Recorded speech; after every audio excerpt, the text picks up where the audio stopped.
पटना में हलचल है तो दिल्ली में भी हमने हलचल देखी, कैसे बैठकों का दौर चला है। नीतीश कुमार का शपथ ग्रहण समारोह की तैयारियां तेज हो गई हैं। पटना के गांधी मैदान में शपथ ग्रहण की भव्य तैयारी की जा रही है। प्रधानमंत्री मोदी शपथ ग्रहण समारोह में शामिल होंगे। केंद्रीय मंत्रिमंडल के कई बड़े चेहरे और एनडीए शासित राज्यों के मुख्यमंत्री भी इस मौके पर मौजूद रह सकते हैं।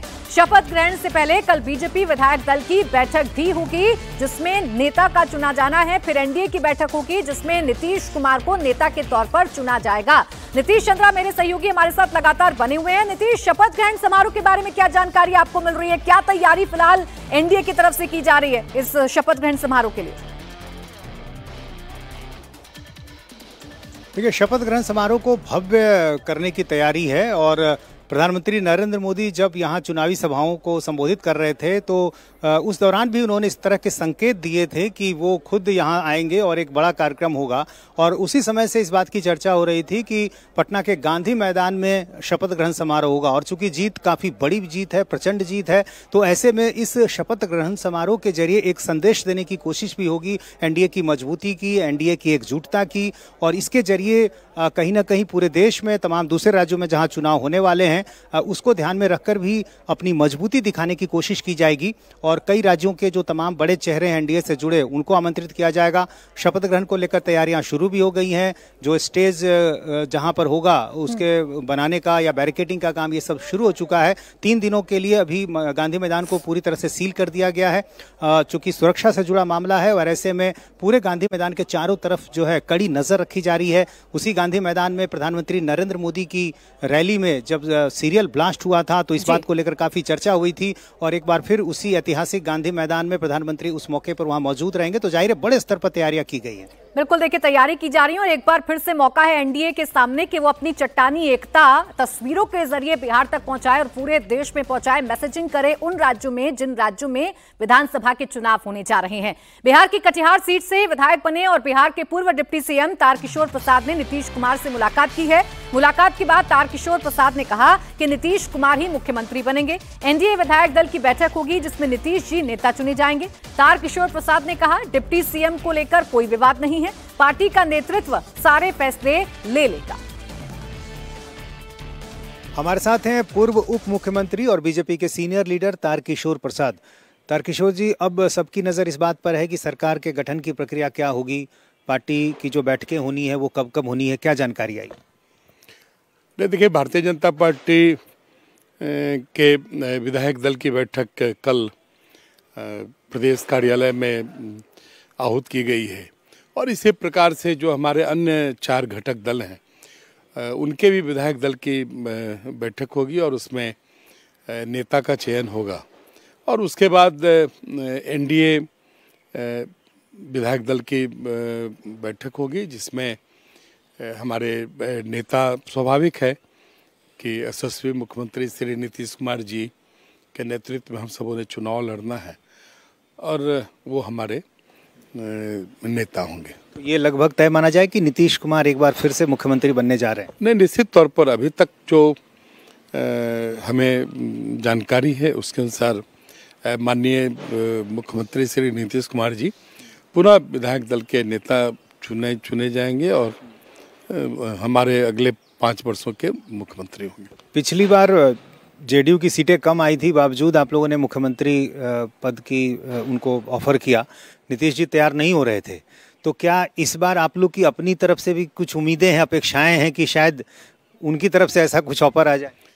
नहीं, हम लोग जिस प्रकार से इकट्ठे हैं और मजबूती से श्री नीतीश कुमार जी के नेतृत्व में और सबसे प्रधानमंत्री श्री नरेंद्र मोदी जी के मार्गदर्शन में हम सब काम करते हैं, उसमें मुझे नहीं लगता है कि किसी प्रकार की कोई संवादहीनता है या कोई ऐसी लकीर है जो हम लोगों को कोई अलग करे। तो आज हम सब पूरी मजबूती से साथ हैं और इसी चट्टानी एकता के कारण आज हम सब विजय पथ की ओर आगे। अब डिप्टी सीएम कौन बनेगा, इसको लेकर भी बड़ी चर्चा हो रही है। क्योंकि आप डिप्टी सीएम पहले रह चुके हैं तो कुछ जानकारी शायद आप बेहतर दे सकेंगे कि जो पहले थे उनमें कोई बदलाव भी हो सकता है, कोई नया प्रयोग पार्टी कर सकती है? देखिए, हमारा जो राष्ट्रीय नेतृत्व है इन सारी चीज़ों को बेहतर तरीके से देख भी रहा है और करेगा भी। वहीं जीतन राम मांझी के बेटे और हम पार्टी के अध्यक्ष संतोष मांझी ने कहा कि 20 तारीख तक बिहार में सरकार को लेकर पूरी तस्वीर साफ हो जाएगी। नीतीश कुमार के नाम पर सभी सहमत हैं। एक बार फिर उनके सीएम पद की शपथ लेने में कोई अड़चन नहीं है। सर, किस तरह की चीजें, क्या जानकारी आप दे पाएंगे? कब तक नई सरकार का गठन हो जाएगा? विधायक दल की बैठक होनी है और कल या परसों विधायक दल की बैठक बुलाई जाएगी। फिर माननीय मुख्यमंत्री जी नया सरकार बनाने का दावा पेश करेंगे, तो 2 से 3 दिनों के अंदर में सारी प्रक्रिया हम समझते हैं 20 तारीख तक पूरी कर ली जाएगी। फॉर्मूला बन गया है, क्योंकि 5 पांडव की जो बात हो रही थी, भाई 5 पार्टियां हैं और फिर मंत्रियों के किस पार्टी के मंत्री होंगे, तमाम चीजें ये तय कुछ हुई है? आप लोगों की बातचीत हो गई है? नहीं, ऐसी कोई बातचीत नहीं हुई है। ये तो आप ही लोगों के माध्यम से हम लोग को जानकारी मिलती है। लेकिन देखिए, संख्या का महत्व होता है, संख्या से ही डिसीजन होते हैं। लेकिन अभी ऐसी कोई बात नहीं हुई है और सब लोग मिल के चुनाव लड़े हैं और सबको जितना हिस्सा मिला उस हिसाब से सबका परफॉर्मेंस बहुत बढ़िया है। तो उस हिसाब से नहीं लेकर के सबको सम्मानजनक स्थान कैबिनेट में हर पार्टी को मिलेगा। नीतीश जी के नेतृत्व में सरकार बनने जा रही है, ये तय हो गया है? जी, इसकी सहमति हो चुकी है और हम समझते हैं कि विधायक दल का जो बैठक होगी उसमें जितने भी नए विधायक हैं, माननीय विधायक, वो सब माननीय मुख्यमंत्री जी को ही अपना नेता चुनेंगे। अच्छा सर, कल हमने देखा, हम खड़े थे तेज प्रताप यादव के घर, आपके पड़ोसी भी है, आपके एक नेता उनसे मुलाकात करने गए थे, दानिश साहब। क्या आप लोग चाह रहे हैं, क्योंकि वो ये कह रहे हैं कि हम नई सरकार को नैतिक समर्थन दे रहे हैं और जो भी सकारात्मक चीजें होगी विकास को लेकर हम साथ हैं, तो आप चाह रहे हैं कि वो आप लोगों के साथ आए, इस तरह की चीजें हैं क्या? नहीं, ऐसी मुझे कोई जानकारी नहीं है। कौन उनसे मिलने गया मेरे संज्ञान में नहीं है, ना मैंने किसी को बोला वहाँ मिलने के लिए। जहाँ तक तेज प्रताप जी का सवाल है, तो उन्होंने नैतिक समर्थन एनडीए को दिया है, तो हम उनका स्वागत करते हैं। अभी तो विधायक भी नहीं है, महुआ से चुनाव हार चुके हैं, तो वो उनका कोई अभी हमको नहीं लगता है कि एनडीए में भी कोई उनकी बात है। बाद में भविष्य में जब वो एनडीए में शामिल होंगे, चाहे किसी पार्टी में शामिल होंगे एनडीए के घटक दल में, तो उसके बाद उन पर विचार किया जाएगा। बिहार में चुनावी नतीजों के बाद एक तरफ एनडीए के तमाम घटक दलों में चट्टानी एकता नजर आ रही है, तो दूसरी तरफ चुनावों में मिली करारी हार के बाद परिवार में भयंकर दरार इस वक्त पड़ती हुई नजर आ रही है लालू यादव के। जी हां, आज तेजस्वी यादव इस मामले के बाद पहली बार सामने आने वाले हैं। हारे विधायकों के साथ समीक्षा बैठक होगी, लेकिन तेजस्वी यादव इस बैठक से पहले उनके परिवार में कलह तेज हो गई है। बहन रोहिणी के बाद अब लालू यादव की 3 और बेटियों ने घर छोड़ दिया है। लालू की 3 बेटियां मायके से दिल्ली चली गई हैं। रागिनी, राजलक्ष्मी और चंदा यादव ने पटना छोड़ दिया है। रागिनी, राजलक्ष्मी और चंदा यादव सबसे बड़ी बहन मीसा भारती के घर पहुंच गई हैं, यानी इस समय राबड़ी देवी का घर पूरी तरह से खाली हो गया है। तो वहीं रोहिणी यादव मुंबई अपने ससुराल लौट गई हैं। उधर इस पूरे मामले में लालू यादव और राबड़ी देवी की चुप्पी को लेकर सवाल उठ रहे हैं। बीजेपी और जेडीयू लालू यादव पर अटैक कर रहे हैं। जेडीयू ने तो लालू को सियासी धृतराष्ट्र तक बोल दिया है। वहीं बीजेपी कह रही है कि लालू के घर में जो हो रहा है वो उनकी परिवारवादी सियासत का नतीजा है। तो फिलहाल लालू परिवार में जो कुछ हो रहा है उसके बाद कई सवाल हैं जो खड़े हो रहे हैं। बहनें नाराज हैं और बहनें नाराज होकर अब अपने अपने घर वापस लौट रही हैं। मीसा भारती के घर पर तमाम जो बहनें हैं वो इकट्ठा हैं। इस बीच रोहिणी आचार्य का एक बार फिर से बयान सामने आया। तेजस्वी यादव पर उन्होंने हमला बोला। रोहिणी ने इस बार तेजस्वी के करीबी संजय यादव और रमीज के साथ साथ उनकी पत्नी रेचल यादव का भी जिक्र किया है। रोहिणी ने कहा कि उन पर चप्पल किसने चलाई, इसका जवाब तेजस्वी से लीजिए। तेजस्वी की पत्नी रेचल यादव से पूछिए, तेजस्वी के खास संजय यादव और रमीज से पूछिए। रोहिणी ने एक बार फिर दोहराया कि जब उन्हें अपमानित किया जा रहा था तो उनके माता पिता रो रहे थे। पिता लालू यादव को दी गई किडनी को गंदी किडनी बोलने पर रोहिणी बेहद गुस्सा हैं। कह रही हैं कि हर बार बेटी ही क्यों बलिदान दे, घर के बेटों से भी सवाल होना चाहिए। आपने कहा था कि चप्पल चलाया गया। चप्पल चलाने की बात आपने कही, आराम से। अब आप लोग जाकर के वहाँ इंक्वायरी कर लीजिए। सही बात है, रोहिणी जो बोलती है सच बोलती है। और जिसको भी कंडेम करना आकर के सामने मेरे सामने बैठवाइए। रोहिणी जी चप्पल आराम से चलाया था। रोहिणी जी आप आराम से बात करें। ये बात जाकर ये बात जाकर के तेजस्वी यादव किसके शह पे हुआ है उनसे जाके पूछिए, संजय यादव से पूछिए, यादव से पूछिए, एक और लड़के का क्या नाम था, रमेश से जाके पूछिए। आप जाइए वहाँ पे इनको। हम बिल्कुल पूछेंगे। और पिताजी से कुछ कहेंगे क्या, कोई मैसेज? नहीं, पिताजी मेरे साथ हमेशा है। कल मेरे माता पिता भी रो रहे थे, मेरी बहनें रो रही थी मेरे लिए। मुझे भगवान ने मुझे सौभाग्य दिया कि मुझे मेरे इस तरह के माता पिता मिले जो मेरा हर समय मेरा साथ दिए। मुझे बस इतना ही कहना है कि भगवान ना करे कि आप लोग के भी घर में कभी मेरे जैसी बहन बेटियां हो। जिस घर में भाई हो, भाई लोग का ही योगदान होना चाहिए। काहे सारा बलिदान बेटी लोग दी। और जब बेटी कुछ सवाल पूछे तो आप बोल दीजिएगा कि अब ससुराल में जाओ, तुम्हारा शादी हो गया। मैंने सिर्फ अपने भाई को अपने घर से निकाला है। रोहिणी जी अगला कदम आपका क्या होगा? मेरी माता मेरे पिता मेरे साथ है। मैडम एक बार बाहर आ जाइए। मेरी सास भी कल से रो रही है ये सब तमाशा देख करके। मैडम बाहर आ जाइए। मैडम बाहर आ जाइए। मैं जा रही हूँ अपनी सास। एक तरफ बहनें हैं जो नाराज चल रही हैं, मीसा भारती के घर पर बहनें इकट्ठा हैं, तो दूसरी तरफ तेज प्रताप यादव जिनको पहले ही घर से बाहर निकाल दिया गया, पार्टी से बाहर निकाल दिया गया, वो बहन के अपमान पर तमतमाए हुए हैं।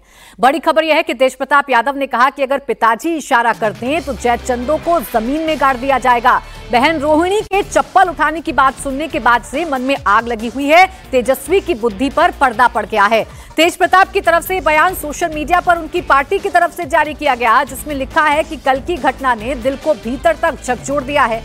मेरे साथ जो हुआ मैं सह गया, लेकिन मेरी बहन के साथ जो अपमान हुआ वो किसी भी हाल में असहनीय है। तेज प्रताप ने जयचंदो को चेतावनी देते हुए कहा कि परिवार पर वार करोगे तो बिहार की जनता तुम्हें कभी माफ नहीं करेगी। जब जनमानस की भावनाएं आहत होती हैं तो बुद्धि पर पड़ी धूल उड़ जाती है। इन जयचंदों के चेहरों ने तेजस्वी की बुद्धि पर पर्दा डाल दिया है। इस अन्याय का परिणाम बेहद भयावह होने वाला। रोहिणी आचार्य घर छोड़ चुकी हैं, घर की दरार खुलकर सामने आ चुकी है और इस पर जीतन राम मांझी का बयान भी सामने आ गया है। उन्होंने कहा कि रोहिणी और दूसरी बहनों का घर छोड़ना दुखद है। तेजस्वी ने पहले तेज प्रताप को घर से निकाला और अब अपनी बहनों को। मांझी ने कहा तेजस्वी ने ऐसा क्यों किया, ये जांच का विषय। रोहिणी आचार्य और उनके और सब बहन जो बाहर निकली हैं, इसको मैं बहुत बड़ा दुखद मानता हूँ। हमारा परिवार जो संयुक्त परिवार है सब चलता है और ख़ास करके बहनों को विशेष करके तरजीह दी जाती है। लेकिन तेजस्वी प्रसाद किस ज़रूरियत में इस तरह का काम किए हैं ये जांच का विषय है। तेजस्वी प्रसाद सही बात है कि सबसे पहले अपने भाई को, बड़े भाई को घर से निकलवाया और फिर अब बहन लोगों को निकलवाया। उस बहन को इसने किडनी तक दे दिया और उस बहन को कहता है गंदा किडनी दे दिया, पैसा ले लिया। ये शर्मनाक बात है। इस चीज़ को तो हम समझते हैं कि बिहार की जनता बर्दाश्त नहीं करेगी। और इस वक्त एक बड़ी खबर आपको बता दें जो दिल्ली ब्लास्ट से जुड़ी हुई सामने आ रही है। दिल्ली ब्लास्ट केस में अरेस्ट आमिर की पेशी हुई है। आमिर को पटियाला हाउस कोर्ट में पेश किया गया है। एनआईए उसकी रिमांड मांग रही है। एनआईए ने आमिर रशीद को दिल्ली से गिरफ्तार किया था। आमिर के नाम पर वो I-20 कार रजिस्टर्ड थी जिसका इस्तेमाल आतंकी उमर ने ब्लास्ट के लिए किया।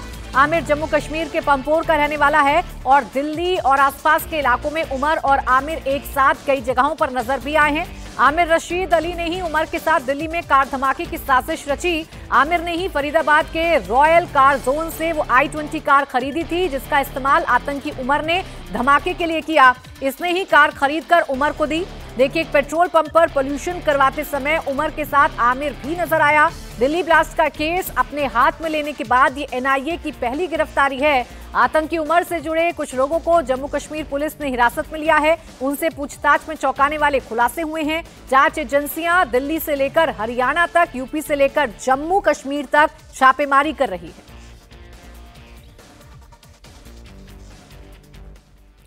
अतुल मेरे सहयोगी इस वक्त जुड़ गए हैं ज्यादा जानकारी के साथ। अतुल बताइए, ये आमिर कितनी इंपॉर्टेंट कड़ी हो सकती है इस पूरे केस में?